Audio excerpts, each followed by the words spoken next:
Oh, there it is. You are live. That's what it says. Yeah, I bet I can't Zoom. I bet everything's going to have to be manual. Yeah. Well, welcome to uh, Sketching Past Midnight Live. I am your host, CB Smallwood, here with you on this. Um, what is it? Sunday? No, it's a Monday. Where I'm at, it's now a Monday, but it's still dark outside, so I consider it still Sunday until the sun rises and blows Sunday away and welcomes in the Monday morning. So I'm here with you with no plan, no strategy as usual, and I just wanted to, do a little bit of work very quickly because I actually need to go to sleep. Uh, so let's go ahead and let's get into some shenanigans. I'm trying out StreamYard. Where does black ink come from? Was this busted open? I guess so. It leaked again. So anyway, um, what we're looking at here is the hard case story that I'm working on. It's a Malibu comic called Hard Case, part of the Ultraverse. Ultraverse is dead. Malibu Comics is dead. It was all absorbed by Marvel Comics. No, I'm not getting paid. Marvel did not hire me. None of that shenanigans happened. But I'm a type of guy that I believe in order to get good at making comics, you got to make comics. It's the weirdest thing. If you want to get good at something, you have to do the thing that you want to get good at. If you want to master it or whatever, it sounds kind of convoluted. I got my scrap piece of paper here ready to work. And I guess the only way I can zoom is I'm going to have to lift stuff up occasionally and kind of do this so you can kind of see because I'm very spoiled by Prism Live Studio. And I really wish the good folks at StreamYard would add a zoom feature on here. I don't think they have an idea how many artists actually use this thing. So anyway, I'll move this out of the way. I've got been working on the Wildcat Anthology, doing the mighty, magnificent, the wordy one, B.W. Sims script for the Wildcat Anthology for my contribution. And here's where it's at so far. Sorry, let me bend this so you can see it. There we go. So I think it's turning out pretty good so far. And you all know what the name of the show is. So let's get rid of this banner. so so it's looking pretty good, I think. My details are getting very interesting. A lot of my artistic choices are getting interesting. And I say that not to toot my own horn. I surprise myself because the more I draw, the more I evolve and change.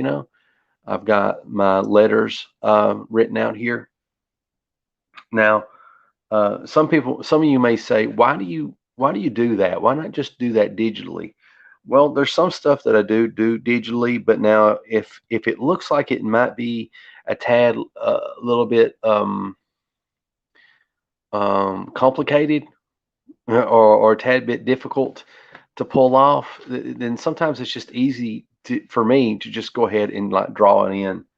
I'm going to try to shoot for some that Walter Simonson. Hopefully I pronounced that right. Some Walter Simonson looking type of font, like what he did like on Thor and stuff. Well, it wasn't him. It was well, I think he can do fonts too or lettering. It was Tom, whatever Tom's name is, or it might no John Workman. John Workman. I want to do some John Workman type of letters. I love John Workman stuff. Did great on Thor, also on Incredible Hulk when Adam Kubert was working on it with Peter David. But I think I got some pretty good storytelling going on here. This is the one panel on this page so far that I'm not. This might be one of my least favorite panels because I feel like it needs a little bit more pizzazz. I have trouble with this one as well because I'm trying to figure out how to get that spear into there, the spear of destiny. And he catches it. This is pretty cool. I think this is what helps make the page. And this is wrong. I made a mental note. It's wrong. That would not be a death blow. It would need to go more coming out here. So some of that will need redrawn, and yeah, and so a lot of the thinking that I got going into this, I think it helps to kind of mentally visualize, or mentally emulate somebody else. Does that make sense? Like if you're playing guitar, right? And you got a killer song that you came up with and you want to throw down a solo, I think it helps to kind of like I'm going to do a solo like Angus Young. It doesn't mean you do go note for note how Angus Young would do a solo, but you do it in that style and that flavor and that attack. And when I approach this page, and for those who don't know, Angus Young is a guitarist for um, AC/DC.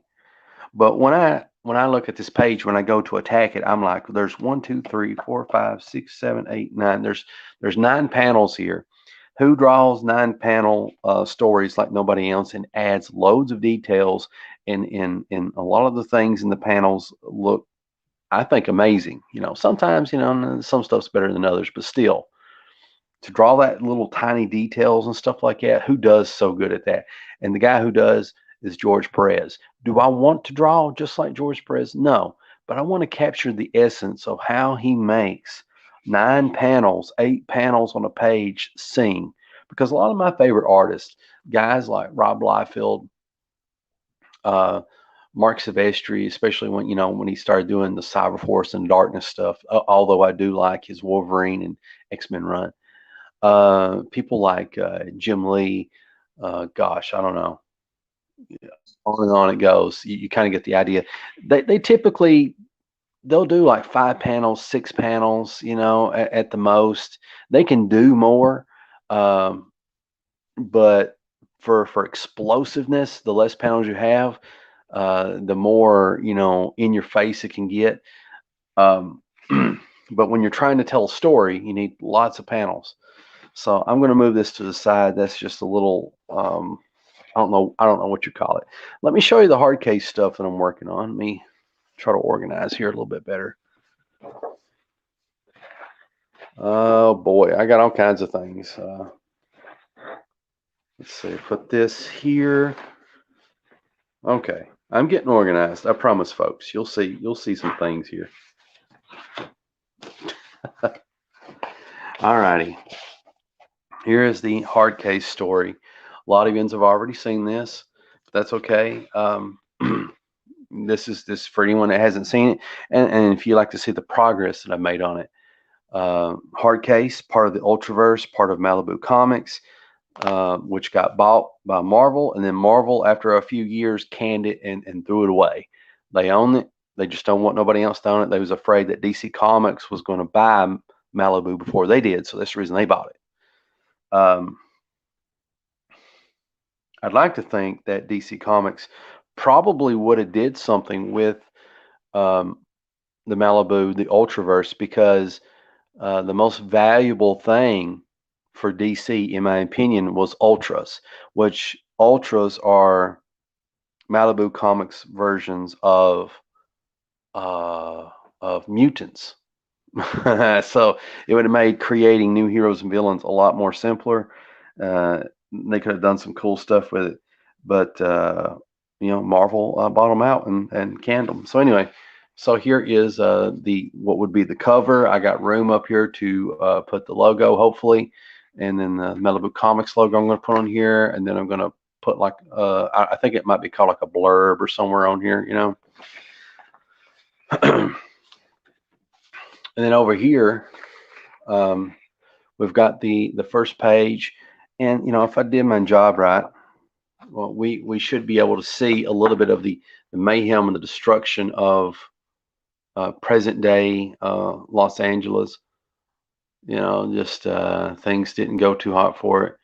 I could make things look a little bit more destructible. Especially through here. I may do that. I think I need, like, where this building's more in the foreground, I think I need to make it look a little bit more uh, weathered. But anyway, here we've got this this I don't know what you would call it, this piece of technology flying through the air, basically surveying. It's looking for something. Looking for what? Or looking for whom? Or looking for who?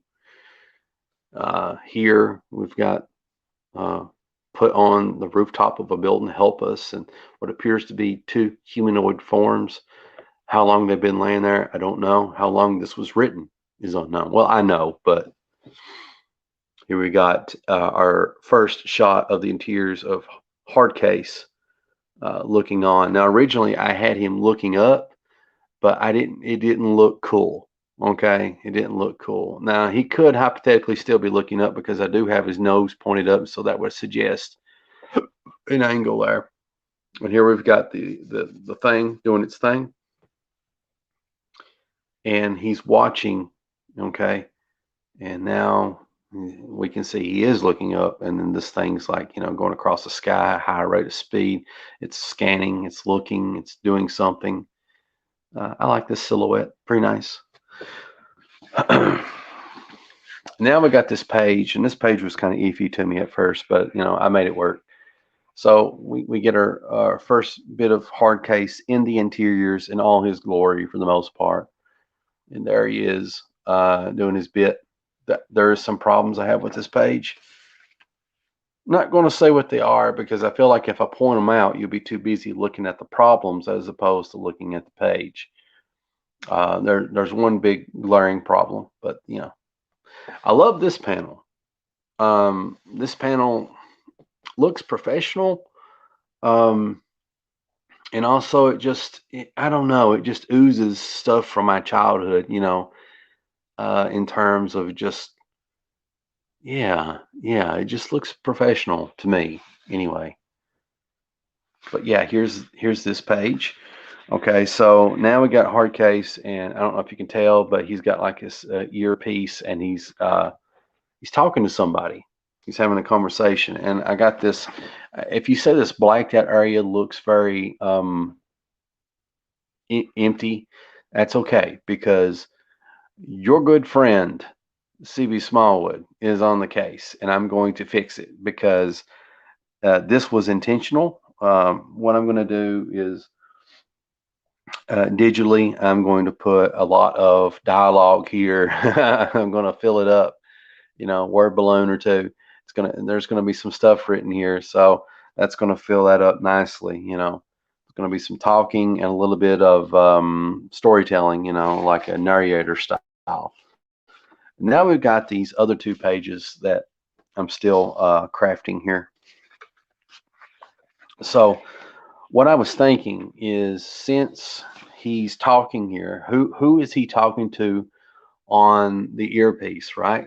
So what I want to do is I want to show who he's talking to on the earpiece. But as I got to thinking about it and pondering about it and all this other stuff, I realized that we need to show a little bit of the location, because I had established that somewhere in Los Angeles or in California or whatever, Hardcase is in the post-apocalyptic city. So where is this person that he's talking to? So I've got a establishing shot here, and there will be on the sign, it will kind of say, what's going on there. And here's this building. I'll try to make it maybe look a little bit more destructive. I was kind of thinking these are vines that have grown up over it because it's been some time, but I may add some trees and stuff. There's bushes and stuff. I know it looks really crude, but as I work on it, it will look a lot more better. Here we've got this building. It's not a building. What do you call that? Um, it seemed like you'd always see that in the Midwest, where they have lots of tornadoes and in old films and stuff like that, where basically it was like, kind of like an underground shelter. It would go down into the cellar. Well, the cellar doors. Let's just call that outdoor cellar doors. And so, very crudely, I've got some brush and tree branches that have been placed over top of it to kind of camouflage it just a little bit. I was a little bit torn because it can't be too camouflaged, because you as a reader has to know what the heck this thing is. Okay. And yeah. So here we get into a little bit of a tricky shot. I'm having a little bit of difficulty with the stairs, but don't worry, I'll figure it out. But these are the stairs that go, after you open the doors to this bad boy, are going down. And all this little crude shading is just, I wanted to kind of see what it would look like blacked out, but all that's going to be blacked out. This little indications here is where there's light, and I'll do a little bit better job with that. Okay, and there's light coming through this doorway at the bottom of this place, and through a little bit of narration to cut myself some slack. After many twists and turns down a labyrinth of this facility, we're going to have these automated machine gun turret things. These guys are standing guard and stuff like that. And I may actually redo this panel. I'm not for sure. I'm trying to make it a little bit more dynamic. It's the weakest panel on the page, I think. And then here we've got a lot of all these refugees in the bottom of this building, this facility, and apparently it's huge.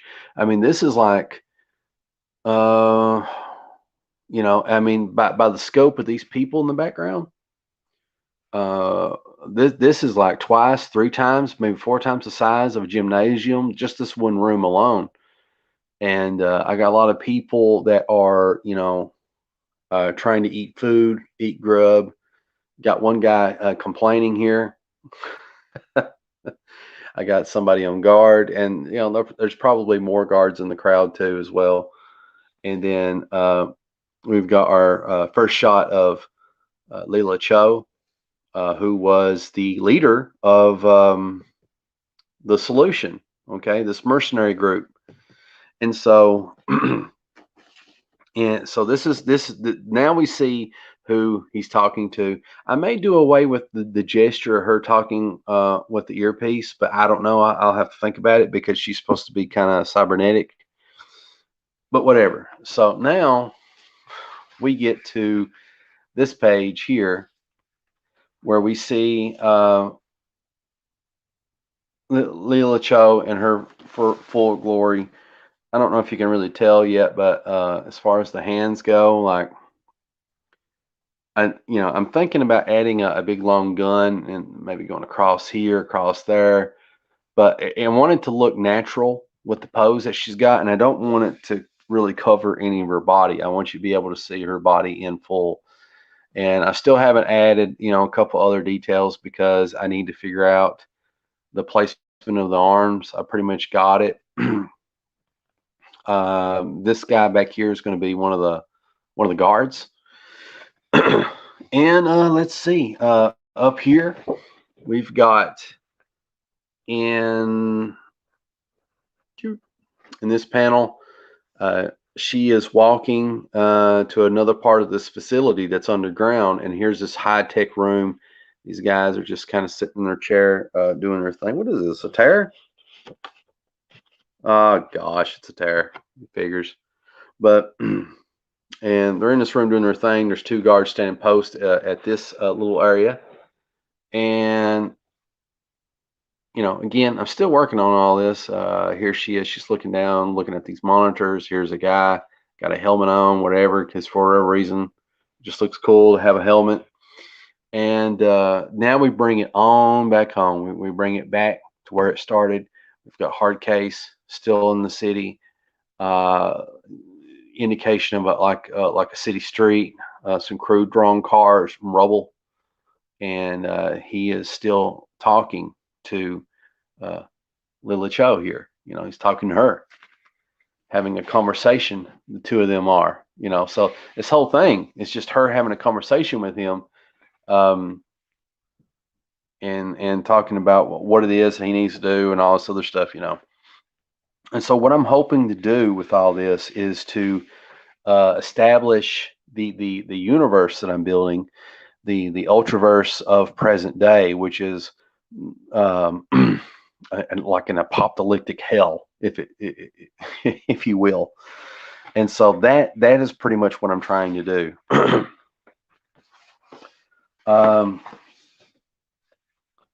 So hopefully soon I'll get more of this stuff done.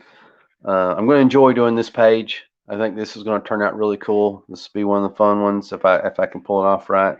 This one will turn out pretty good too, I think, in my opinion. So I'm going to set these aside, get my scrap paper here over here, and I think what I actually be drawing on, maybe, possibly, might be that. So let me get my stuff together here. So for those that can't tell, this is a Wolverine piece. Someone suggested that I should draw some Wolverine, and so I did. And it's not the best Wolverine in the world, you know. I got a lot of work that that I need to do to make it look good.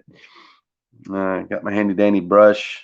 I have no particular favorites when it comes to brushes. I like this one though because it's a long brush. And I like it because sometimes when I have a little bit of control, I can do some decent fine lines with it and outlines and stuff. And there's so much ink in it that I can get a few strokes out of it, and I don't have to keep dipping. You would think that when you have a brush like this with the little fine tip, that you'd be able to get like these really fine details. It don't work like that. It's hot garbage. Or at least, I don't know how to work it right. So, an actual inker probably thinks that's the greatest thing ever was, and probably because it is. But, I hope you all that are watching this are having a good day, whether you're watching live or in the I don't know, what do you call it? In the rewind? My English is going away in a hurry. Let me get some of this excess ink off here. Okay, it's time to muck it up. What am I going to do? I'm going to do the shoulder pad.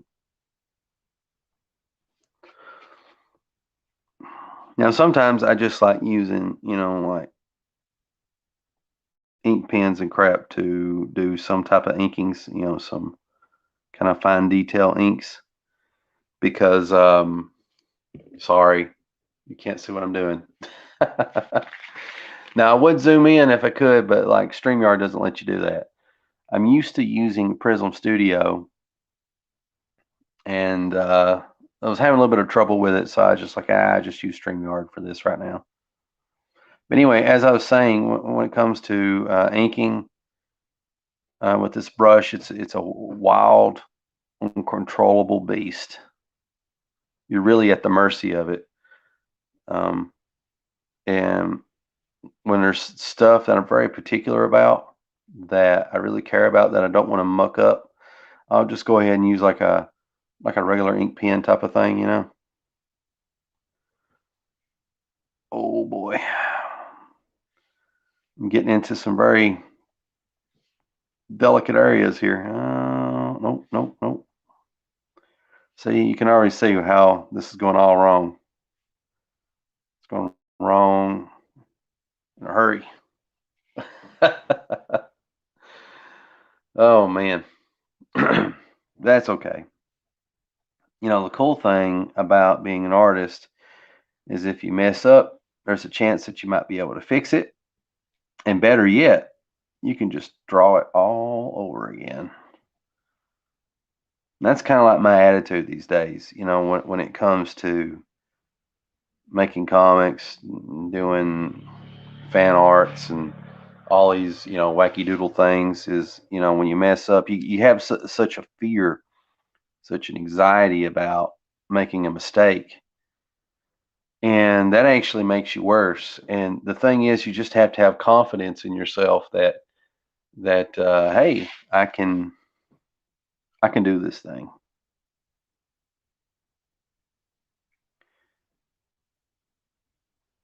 And I really believe that if you truly are a really creative person, that you're not going to get hung up and treat something that you're working on like it's the 16th chapel, like it's the Mona Lisa. You know, you just got to do your thing, and let it speak for itself, you know. And if it's not enough, then that's okay, because if you've got the talent, then you'll go in and you'll do another piece, and maybe that piece will be the 16th chapel. Maybe that piece will be the David, the Mona Lisa, you know, what have you, you know. So I think it's the kind of, you know, mindset you got to have.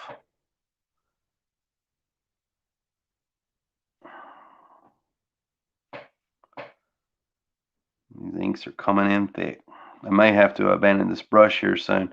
Really, this brush I like to use sometimes for fine details, but it takes a lot of control. I'm the worst guy for it. And here's how it's kind of coming together so far. Kind of looks very McFarlane-like right now. You know, that wasn't my intent though. Wasn't what I was shooting for. So get nervous. That's all right. I also try to do fine details with a brush whenever possible, because uh, you know, Black India ink just makes your art pop. It just looks professional. It just looks good, you know. And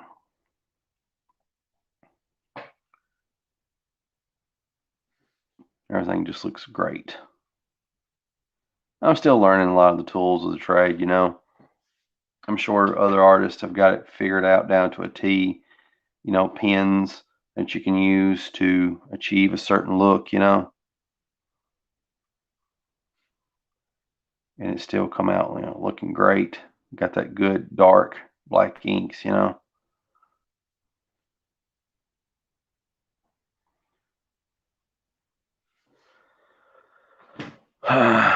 Okay, let's see. I think, well, no, go for it. Just go for it, CB. Come on.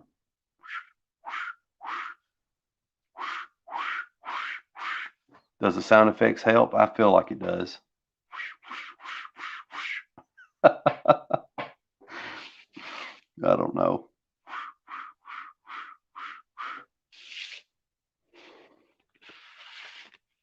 All right, let's try this side here.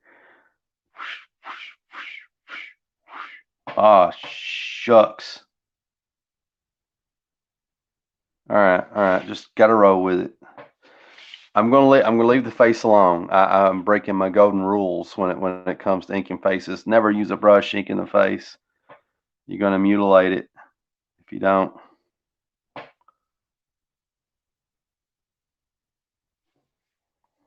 That's some fancy ink in there, sir.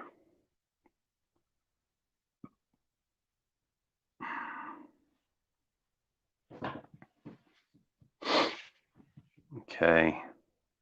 Now the title of this video is to get good at comics. You got to make comics. And what do I mean by that? That kind of sounds a little snottish, but that's not how I mean it. Like, it's like one of these things. Like, if you want to get good at being like one of those Olympic runners, somebody that runs like a marathon, then how do you get good at that? You don't sit at the house and talk about it all day, right? You don't just sit and read books about it. The best way to get good at running is to run. And you know, if you're trying to be like an athlete when it comes to your running, you know, when you first start out, you're not going to be that good. Well, some people might be pretty good, you know, if they're already in shape and they got a lot of that stuff going for them, you know. But just in general, hear me out. You know, uh, if you want to get good at comics, you got to draw comics. Now, some of you might be saying, well, if you want to get good at comics and you want to be a comic book artist, you got to draw comics. There we go. Same applies if you want to be a comic book writer, a comic book inker, comic book letterer, uh, editor, whatever, you know. And I see so many people on Facebook who are like, they will not entertain the idea of doing anything unless they get paid. Which that's a fair argument to have, because you don't want to be used, abused, or any of that stuff. You want to be paid for the work that you do, compensated for your time, because doing this stuff ain't easy. This is work. This really is. I mean, it can be fun at times, but other times it can be extremely um, stressful. It's very time consuming. Um, if you really focus and you kind of have an idea of what you're doing, you can do you can draw like a page a day maybe. For some artists, it's like a page every 2 days if they try really hard. And so we're talking about 8-hour work days or more. Usually it's more, because as a comic book artist, you are, if the equivalent of a comic book artist is you're the costume designer, you are the you're the person that's holding the camera, you are the actors, you are the scenery, you're everything. You provide all those things. Okay, you provide all those things. So it's a big job, and so I understand a lot of people on Facebook, they want to get paid for that, and that makes sense.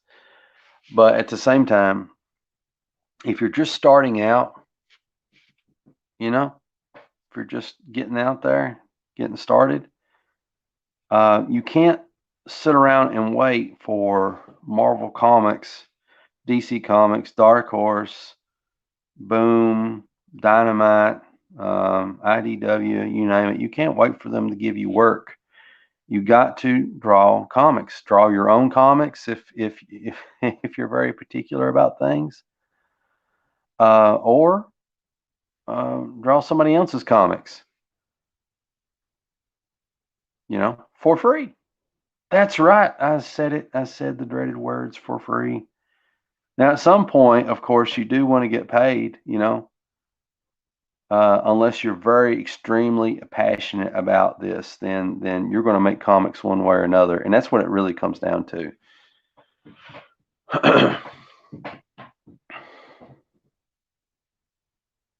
Making comics one way or the other.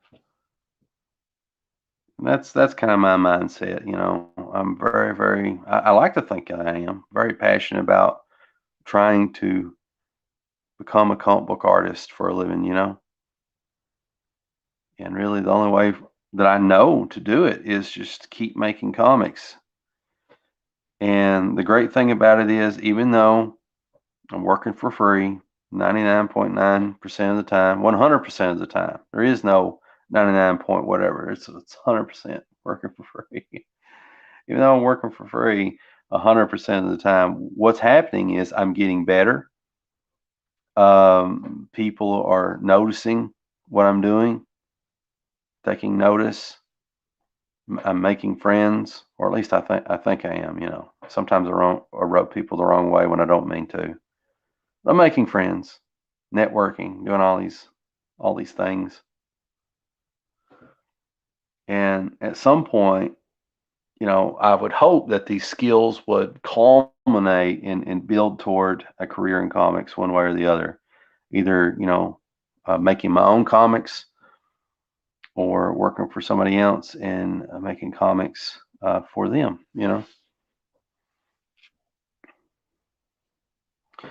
So that's kind of the old mindset there.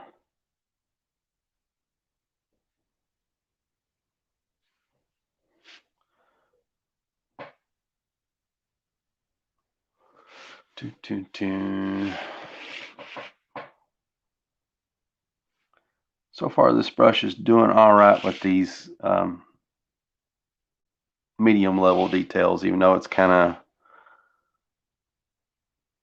wanting to do its own thing. But I'm trying real hard to dial it in, you know.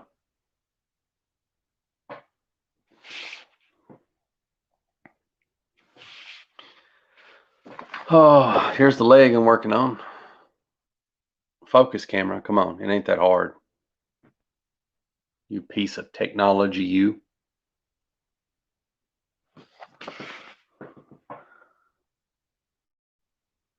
Oh boy.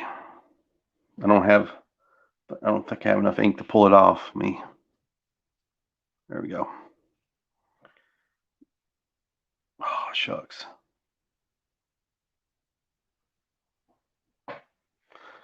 Yeah, created a interesting effect.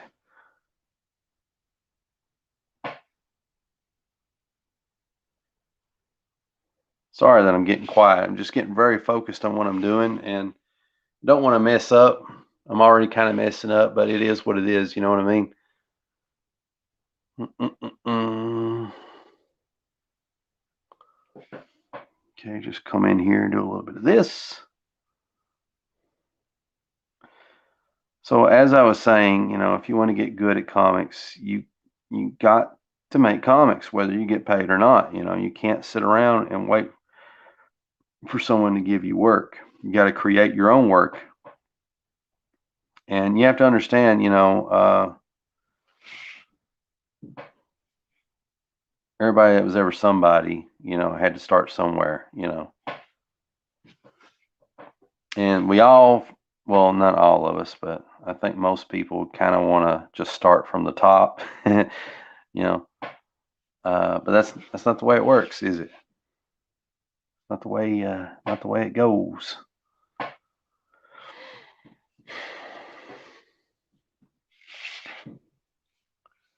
Draw these old fancy boots. Now, this is one thing I do like about the brush is helps you give more kind of organic looking lines, you know.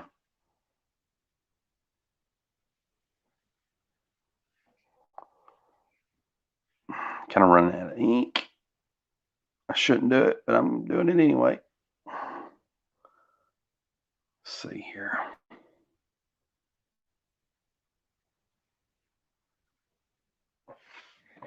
Yeah, ain't too bad.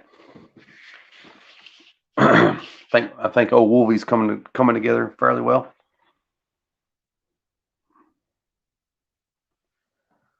All right. Maybe give him a thick outline here. I don't know.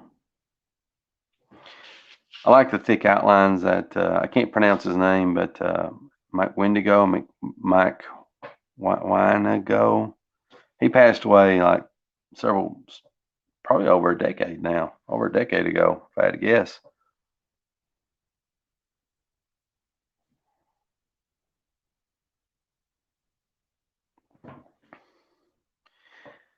And he did stuff like Sensational Spider-Man, Spider-Boy. What else did he do? Shucks. um, did he do something called like Talos, or something like that? I can't remember. That was like a creator-owned project. I think that one was. But he did Fantastic Four with Mark Waid. He did do that. I remember that.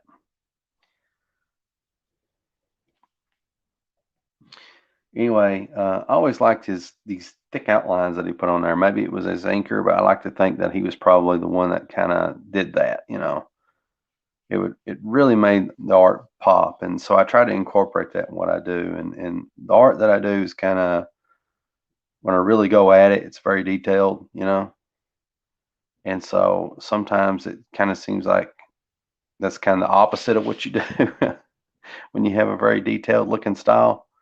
I just love that. It's really cool. And, you know, as time goes on, I just try to pull that look off, you know.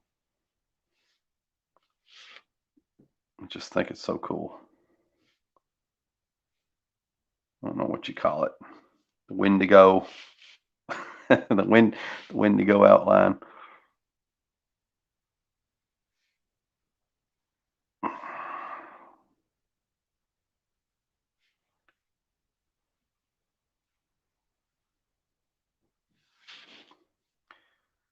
Oh, shucks. Don't get too happy with it now. Come on. There we go. Not too bad. Not too shabby. I think I can go ahead and try to get this X in.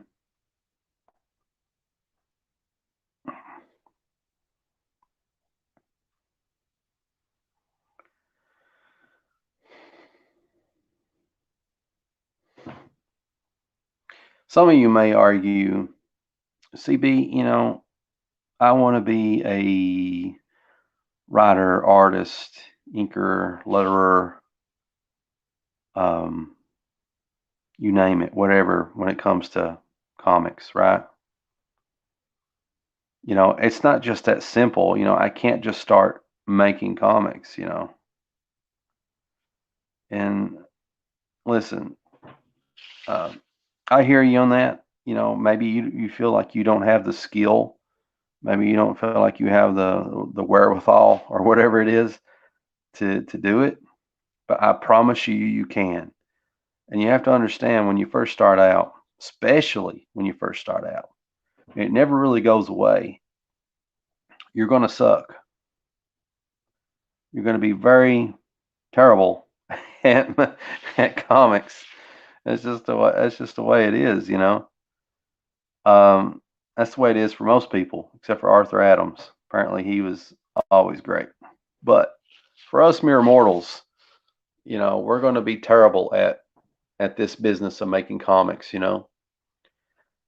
we're going to suck at it, especially when you first start out. And I just want to encourage you, if you happen to be somebody new watching this one day, in the post-apocalypse, and electricity has just been restored, and these old servers embedded in some Switzerland, you know, snow cap somewhere, are booted back up, and civilization is partially restored, and somebody's watching this, and they kind of want to doodle and draw. Hey, you can do this.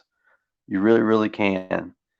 Uh, don't expect to be Michelangelo starting out. Well, that's not, that's a fine, fine artist.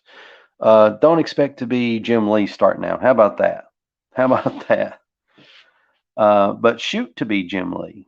If that's what tickles your fancy. Copy him, steal from him, do all that stuff. It's fine. Everybody starts out doing that. I'm still doing that. And as I go along, I feel like I'm getting more and more of my own, what do you call it, art style. But, for those of you who say, CB, you make it sound so easy, to to be a comic artist or a writer, inker, color, letterist, whatever it may be. All you have to do is just make comics. Well, yeah, there's just so much technology nowadays that can help you do that. I'm not saying that you need to cheat, because there's a lot of programs where you can just trace the crap out of anything. And there's a lot of actual pros that do that. Um, and I understand there are deadlines and stuff like that. So I'm not going to rag on these modern artists too hard, but like at the same time, all that digital tracing, it really sucks the life out of comics. Part of the fun of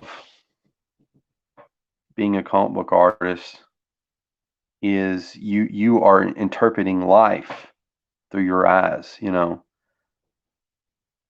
And so you can have fun, take liberties with it, and give people things that they can't see every day. And that's part of the allure of especially Western comics, in my opinion. Where we embrace those Greco-Roman, myths, and we've modernized them. And, instead of calling them gods and demigods, we call them superheroes.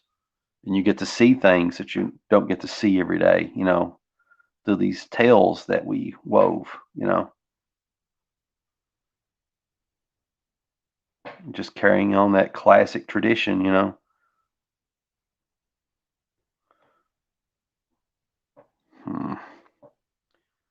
Not sure about this ink job I'm doing here, but that's all right. Not, don't want to be a hypocrite, I mean, if you want to get good at inking, get good at inking with a brush, then you got to use a brush, right? Am I right? Am I right? Or am I talking to myself? Maybe I'm talking to myself just a little bit. I figure some of these splotchy corners I'm doing with this brush, I can probably tidy up with a ink pen. Be a big cheater, pumpkin eater about it.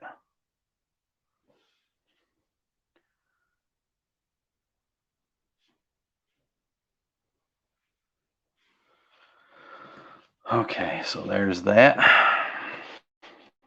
And dang it.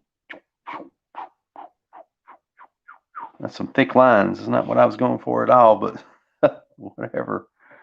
No, no, no, no. Yo, yo, yo, yo, yo, yo, yo. Yo, yo, yo, yo, yo.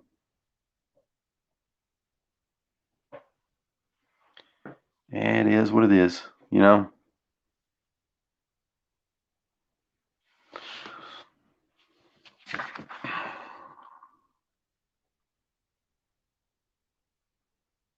There we go. I think it's coming together fairly nicely overall. Yeah, maybe, possibly.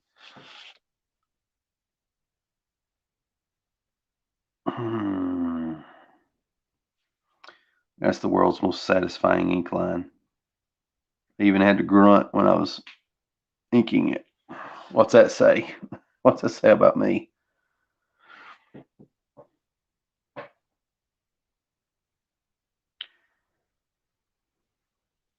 Do, do, do, do, do. Now, some of you may also be saying to yourselves, CB, okay, so there's all this modern technology that can help me letter a comic, all this modern technology that can help me draw a comic far more easily, with these tablets and stuff and what have you. Even coloring, it doesn't matter. You can do everything on a computer. It's like, what if I'm good at, or decent at one thing and I want help with everything else? How do I find people? Well, again, modern technology, we've got social media everywhere, Facebook, I mean, you name it. There's somebody out there that I'm more than certain will be happy to help you for free. Yes, I said it, for free, to help you with your early endeavors, you know. And usually the person that's wanting to do that is not somebody that is a working professional, mind you. This is somebody that's also starting out. That's what you want to look for. Somebody else that's starting out, that's wanting to learn, that's wanting to get better, that's wanting to get good, Yeah,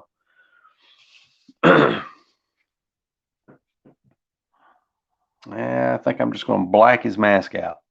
Let's go for it. Let's do this. Let's be fearless with these inks. Fear is the mind killer. I don't know. Where is that from? Is that like from Dune or something? I don't know. It matters not.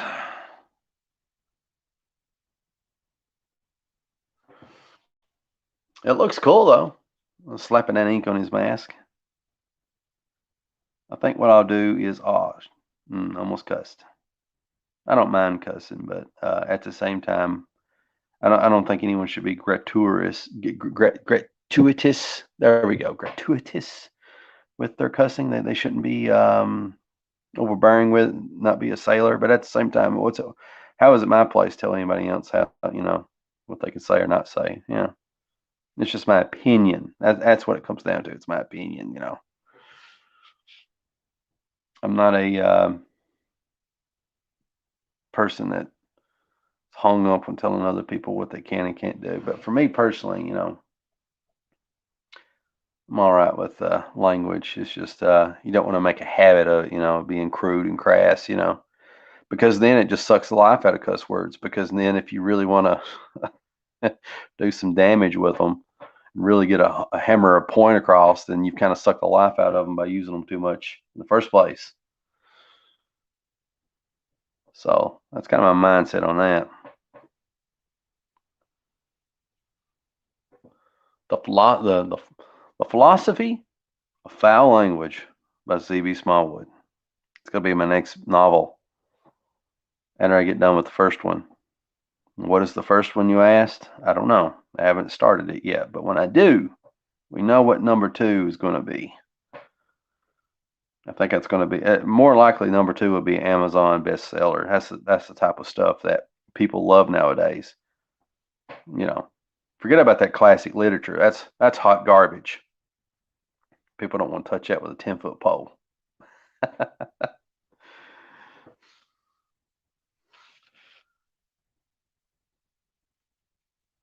All right, looking pretty good, bub. Tell Cyclops I made him a convertible.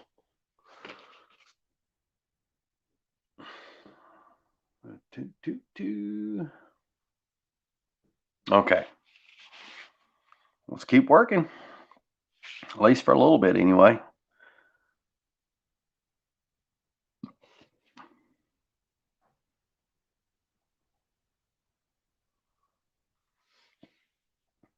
Listen up, kids.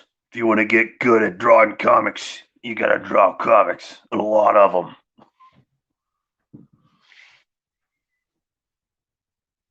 them. Mm-mm-mm. I think maybe what I'll do now is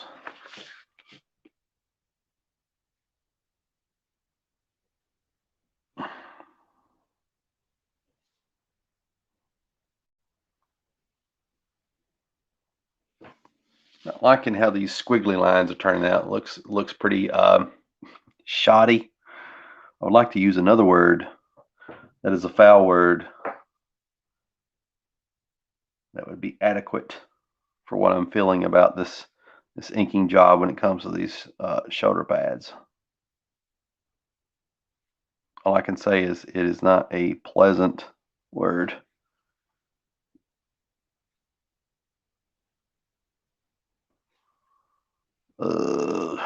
Whatever. Just throw in some things there. How about that? How you like it? How you like that, Wolverine? Just kind of just, I'm just going wild with it now. I don't care anymore. I'm going rogue here. Not like rogue like the X-Men, but just in general.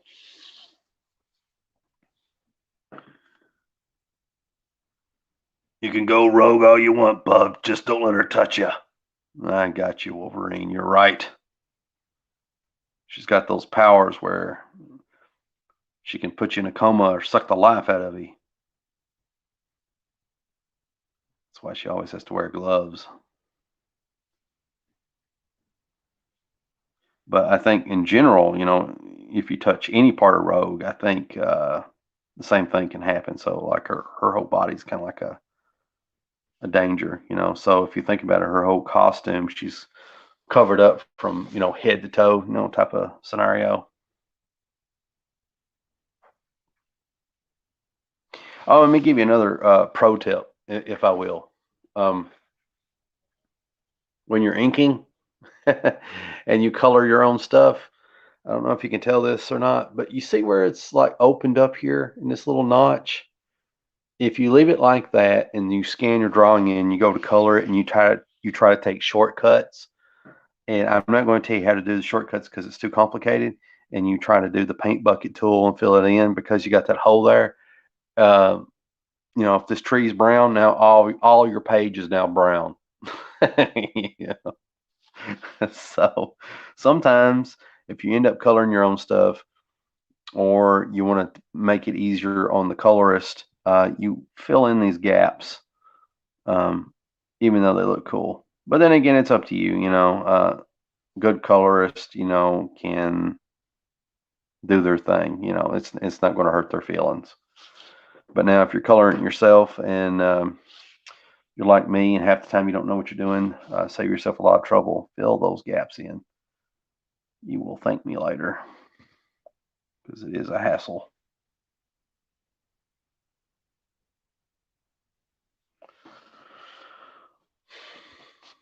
Mm-hmm. Can you feel it? Can you feel it? What is that from? That's from something. Can you feel it?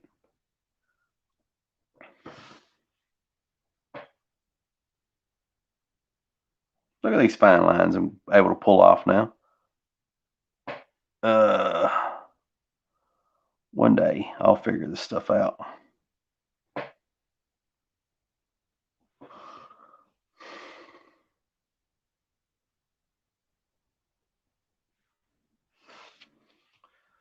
Okay, so I'm going to take it easy on the brush for a little bit, and then I'm going to grab what I should have been using a long time ago. Old Sharpie here. You might be like, CB, that's not a Sharpie. Yeah, it is. It's a focus camera. It's a, come on. Well, whatever. It's a Sharpie pen. You have to trust me on this. It's like a Micron, but it's a Sharpie, you know.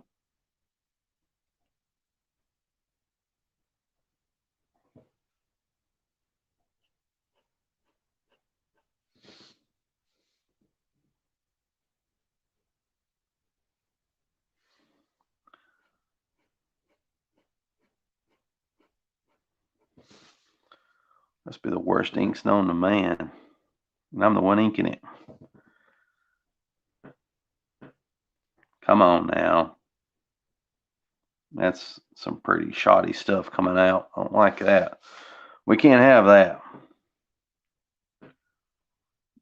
Mm-mm.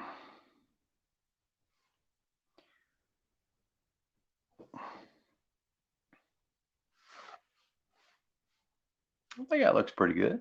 That looks pretty killer, I think. It's not like super awesome, you know, but I think this has got a lot of attitude. I thought about, you know, drawing um, Wolverine with his claws out, you know, but then I thought, how about the best way to show some attitude with this piece, instead of going the tried and true way of doing the claw bit, that actually show him carrying like a dead body here. He's got a couple of bullet holes in him, and there's like these dead soldier dudes everywhere, you know, and there's like fire walking behind him. And I didn't really pull off this look yet, but like basically I wanted, like, you know, you're next, you know, come over here, kind of finger, come hither, come over here, let's play.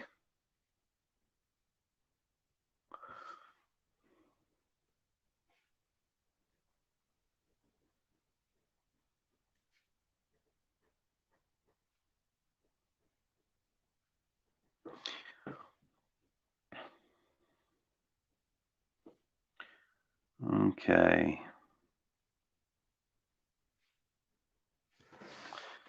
Yeah, yeah, we're looking good here, I think. Anyway, I hope so. The Sharpie's wanting to give out on me. That's the worst thing to happen. You know, you got your inking tools, and you know they're not wanting to cooperate. You know, they're wanting to go rogue and do their own thing. That's the worst. You know, that's when you start mucking up your art. You know, and I can't have that.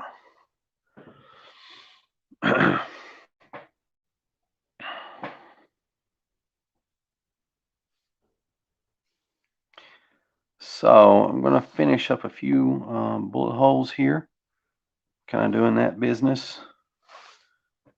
And there we are.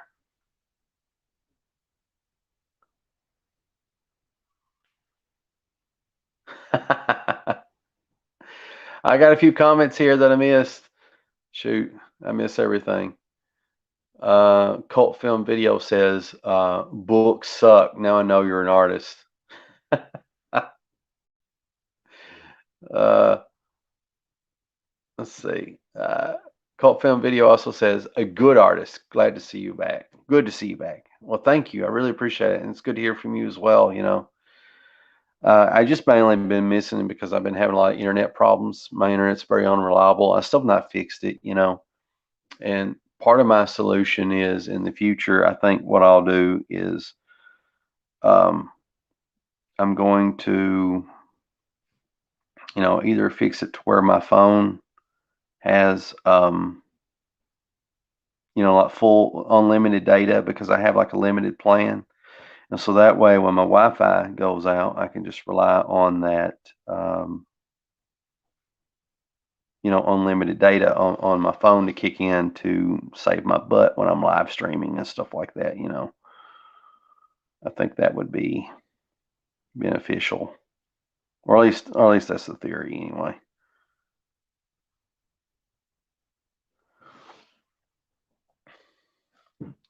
Drawing a couple of blood coming out.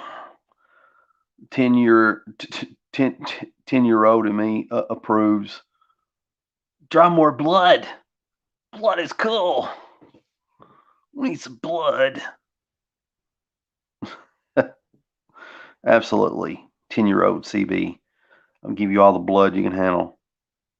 You want blood? You got it.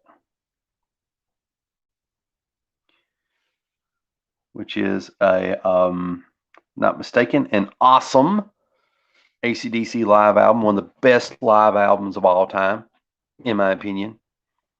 And Angus Young has not played lead guitar like he has on that album ever since. It's just different. He just does differently now.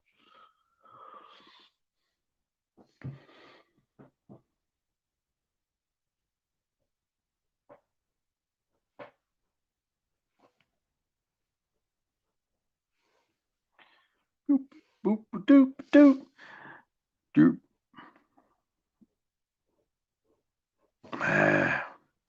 That's some wonky cross-hatching there, CB, but it is what it is. Some of this cross-hatching puts me in mind of Andy Kubert a little bit. I'm not saying that it is, but it reminds me of that. He's got his own interesting take on cross-hatching.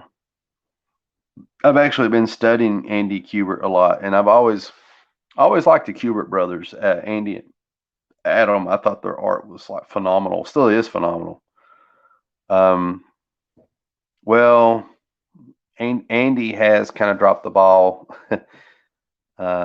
since his X-Men days, in my opinion. I'm sure that he's had probably done some good stuff on Superman and Batman, here and there, but his X-Men stuff and Kazar stuff was top notch, in my opinion. There were some times when he kind of phoned it in. Now his brother Adam on Wolverine was fantastic, and his work on Incredible Hulk was really good too, and the Ultimate X-Men was solid. Everything from that point on has been solid. And some stuff's been better than others. With Adam, but always good, always good. But anyway, that's not the point. The point's not to critique here, not to make Andy feel bad, because I've been studying Andy Kubert, studying faces, his cross hatching, a lot of that stuff, trying to get the vibe of his art, I think, and his storytelling too. I think he's got some really solid storytelling that I really like. I'm wanting to incorporate that into what I do. So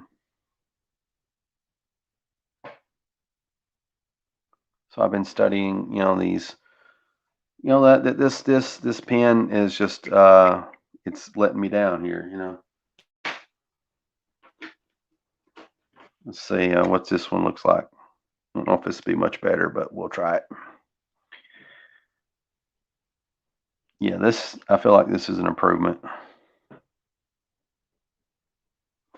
But I forgot what the heck I was saying. Must not have been important.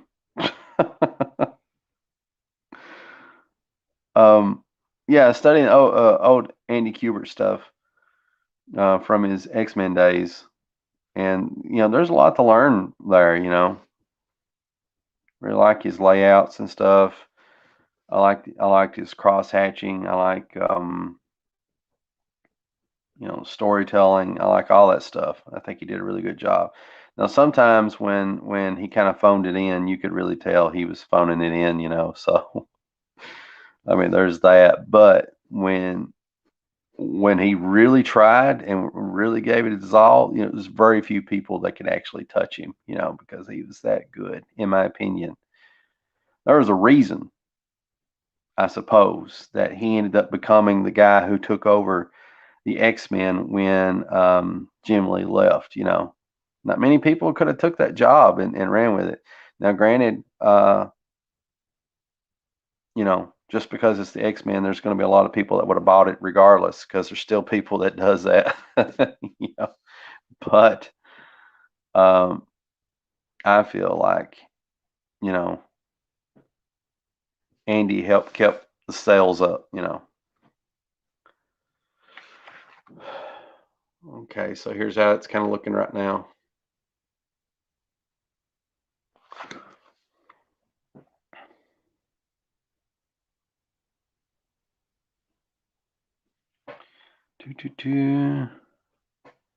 There's no rhyme or reason to these little squiggle things I do.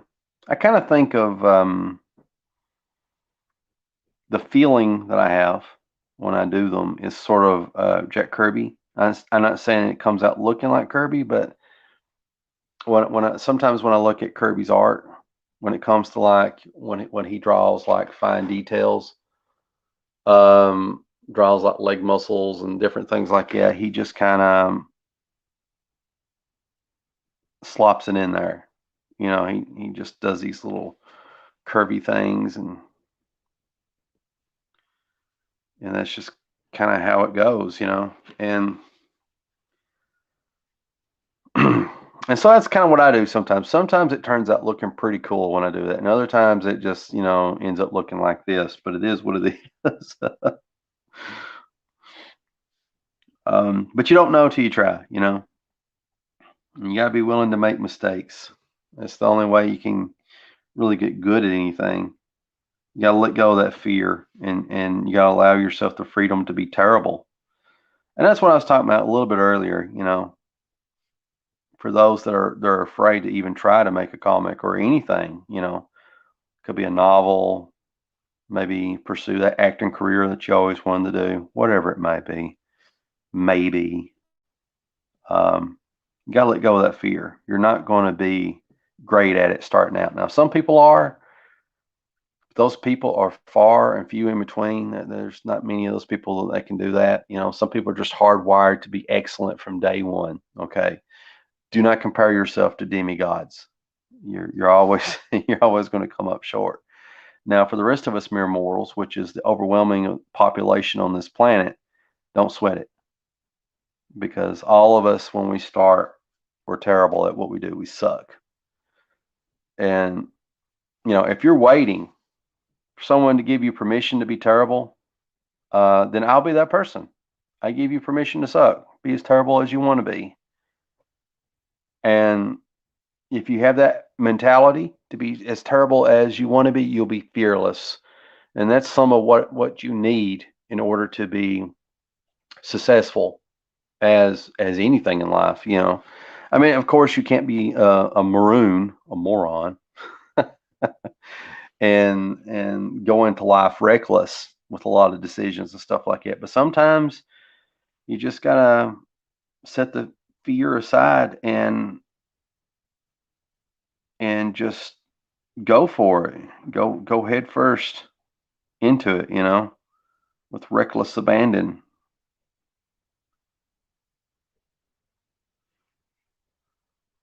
I think probably should have drawn this out a little bit better before I started these, but it is what it is. I'm not going to ink this hand down here because I need to actually draw it out a little bit more. See, I didn't even get done penciling this. I just wanted to go ahead and get started. Just something to do. We work on this face, this. I might as well just kind of go na-na-nas all the way through here, since that's kind of where I'm going with it. I'm going cross-hatching extreme. I don't like the kind of squared off net looking cross-hatching, for what I do. But that's what I ended up doing here, There's no going back now.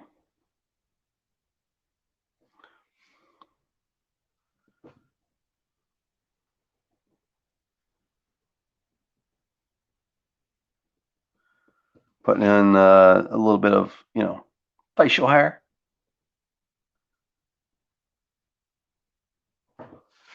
Putting in a little bit of that 90s sexy, I guess. I think that kind of saves the day with the cross hatching a little bit. I don't know. Maybe. I don't know.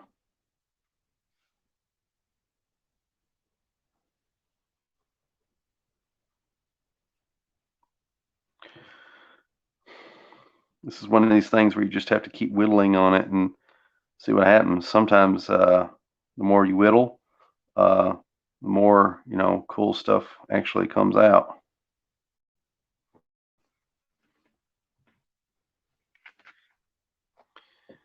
All right. That's what it kind of looks like right now.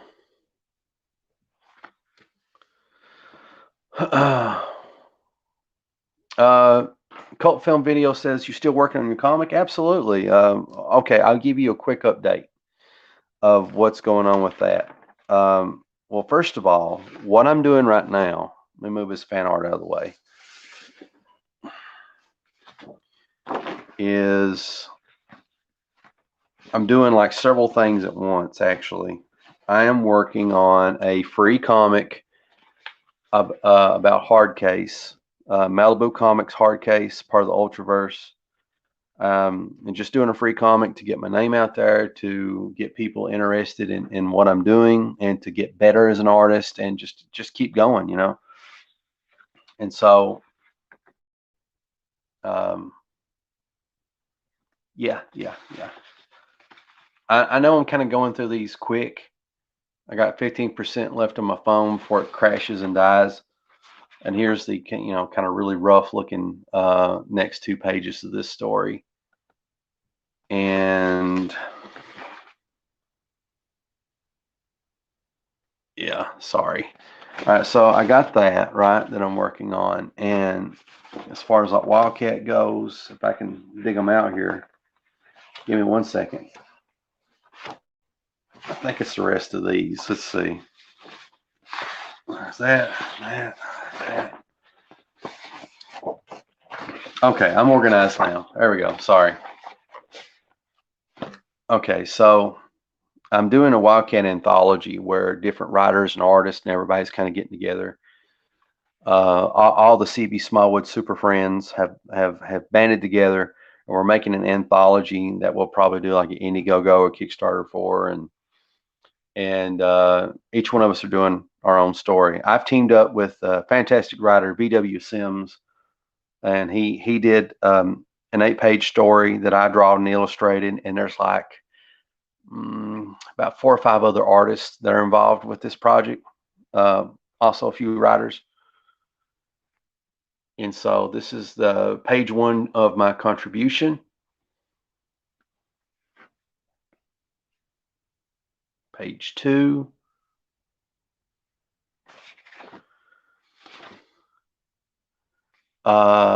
Page 3.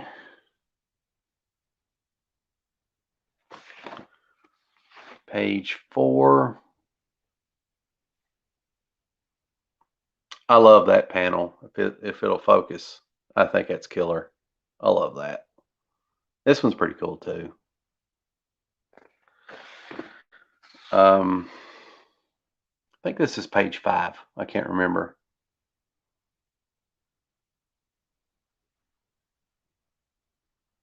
Yeah, look at that. Look at that water.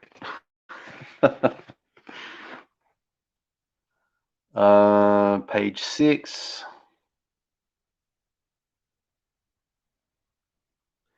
and page 7, and then there's going to be a page 8. But yeah, this is the Wildcat anthology, and I think it's going to be pretty cool. It's going to be a lot of fun, and I think I'm actually going to add some more pages to it that I'm going to do myself. So another story that I may throw in there and stuff. Um, and so um, you may ask, like, well, CB, how do you have time to do that anthology and to do this too? Well, the way that I do it is basically I tell myself, okay, here's how I do it. I'm doing the Wildcat anthology. In my mind, my number one priority is this. Okay, because Wildcat's my baby. He's my character, and there's a lot of people counting on me to get this done. So that's what I'm going to do. I'm pretty close to getting done, right? Well, if I add more pages, that kind of throws that out the window. But still, the theory applies. So what I do is every day or every other day, when I go to draw, I tell myself I need to get X amount of stuff done, right? Um, and I'll show you. I'm kind of very disorganized, but you have to trust me. Let's say like tomorrow when I go to draw or whatever, I'll draw more on this, and I'll tell myself that I need to get like these 3 panels finished tomorrow, or at least 2 of them. And if I can get 2 of them finished tomorrow, then I'll give myself permission to go and work on this. And doing layouts is a lot easier for me. Inking seems to be a lot more of the work, because you don't want to muck it up. You want everything to look good, And so that's pretty much what I do. So I've got 2 free projects that I'm doing. There's this, the Crimson Frog, and then I got my main thing is the Wildcat Anthology, a collection of 4, 5, 6 different random stories about Wildcat. And sometime within the next year or two, I'm going to double down and I'm going to start working on the Wildcat comic book, the main thing that everybody's expecting from me. The name of the story is Wildcat Dead Man Walking. And it's about Wildcat coming out of the grave in a small town. And him and this girl named the Fox, they go on this soul searching journey. They each got their own story. Um, she's trying to solve the mystery in a way of what happened to her mother, and nobody seems to want to talk about it. And there's these strange things going on in town. Meanwhile, Wildcat can't remember who he is, where he comes from, or who murdered him and put him in the ground in the first place. And so there's that, and these 2 people kind of bond together and they help each other find answers to these questions. And so the story about Dead Man Walking is about Wildcat rising from the grave and eventually becoming sheriff of a small town and all the spooky and weird things that happen there. And I'm shooting for anywhere from like 48 to 120 pages is what I want that comic book to be. It'd be basically like a trade paperback or something. And then I could always break it up into individual issues later on if I ever got, distributed or whatever. That's the first story arc is Dead Man Walking. And me doing this, and doing this, and also Crimson Frog is all about getting me ready for that, getting leveling up as an artist, as a writer, to where I can realize my vision and it looks cool. Let me answer some of these questions. But yes, the answer is I am still working on my comics, and also working on another project that I own, which is Monster Patrol. It's fantastic. So it's mostly a girl team that's involved with Lovecraftian things, and one of them turns into a werewolf. One's technology based. One turns into like a blue flame. Another one has bat wings, and there's one guy on the team. He has like gravity powers, and it's basically a mixture of Fantastic Four and the X-Men, and with Lovecraftian gods. Um, Abe says, "Hey all, hey CB." Jeremy Burt says, "Nice work, CB."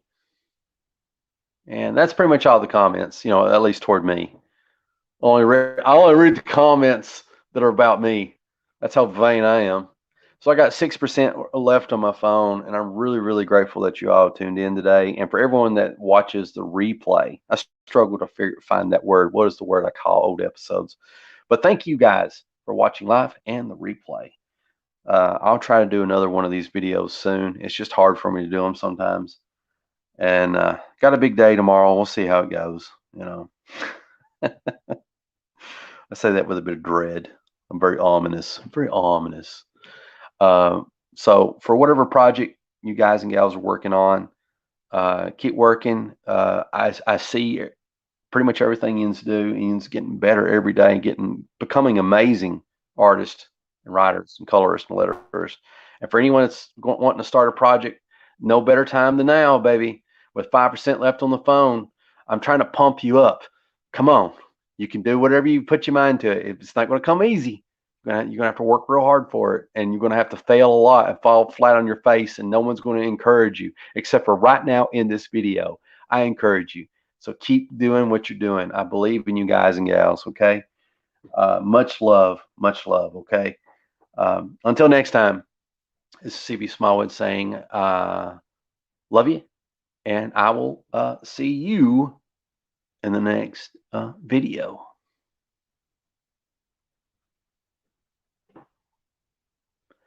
I hit the end button, but it never works. Never, ever works. Okay, maybe it'll work this time. We'll see.